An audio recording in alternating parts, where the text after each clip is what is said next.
जय Mahakal. I hope आप सब बढ़िया है। आज का टॉपिक जो है ना बहुत इंपॉर्टेंट है। बहुत इंपॉर्टेंट इसलिए है बिकॉज इससे रिलेटेड ज़्यादा कुछ मिलेगा नहीं आप लोगों को।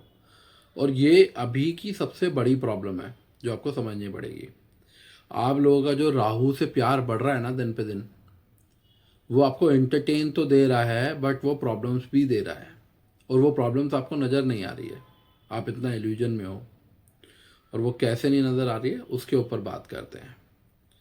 अब मेरे पास एक क्लाइंट आए जिनकी 3 साल पहले शादी हुई थी और उनकी वाइफ अब उनको चीट कर रही है। और वो कह रहे हैं मैंने कुंडली जो है ना एक एस्ट्रोलॉजर से पहले ही चेक करवा ली थी कि मेरी वाइफ की कुंडली में ऐसा कोई कॉम्बिनेशन तो नहीं है जिससे वो बाद में मुझे चीट करे या जिससे मुझे प्रॉब्लम्स हो।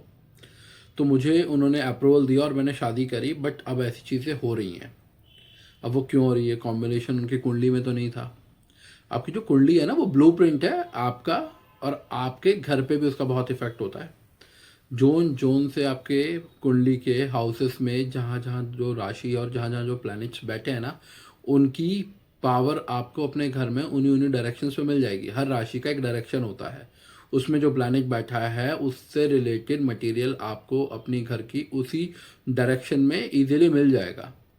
तभी एक एस्ट्रोलॉजर आपकी कुंडली देख के इजीली प्रेडिक्ट कर लेता है आपके घर का मंदिर कौन सी दिशा में है, आपका किचन कौन सी दिशा में है और आपका बेडरूम कौन सी दिशा में है। पर आजकल जो कॉम्बिनेशंस नहीं होते ना आप कुंडली में, वो आप अपने घर में क्रिएट कर लेते हो। और जो हम राहु से रिलेटेड बात करते हैं, पहले उसी को क्लियर करते हैं। ये कॉम्बिनेशंस आप कैसे एक्टिव करते हो ना, ये समझाता हूँ। जो बेडरूम होता है आपका, वो आपका शुक्र है। जो मंदिर है आपका, वो जुपिटर है। जो किचन है आपका और जो आपका जिम है, अगर हाउस में आपका जिम जोन है, तो वो मंगल है। तो वैसे ही जब बेडरूम में आप ओवर राहु को एक्टिव कर देते हो, और ओवर राहु को आप कैसे एक्टिव करते हो? आपका जो ऑफिस का वर्क है वो आप अपने बेडरूम में बैठ के कर रहे हो, तो आपका लैपटॉप, आपकी वाइफ है उनका लैपटॉप, आपके दो मोबाइल, एक वाईफाई का मॉडेम आपने अपने रूम में लगा रखा है वो भी है, और बहुत सारे गैजेट्स जो ऑनलाइन कनेक्टेड है आपके रूम में।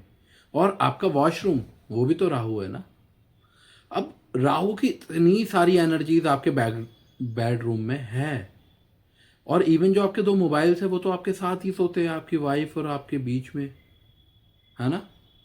तो फिर राहु थोड़ा बहुत तो इंटरफेयर करेगा।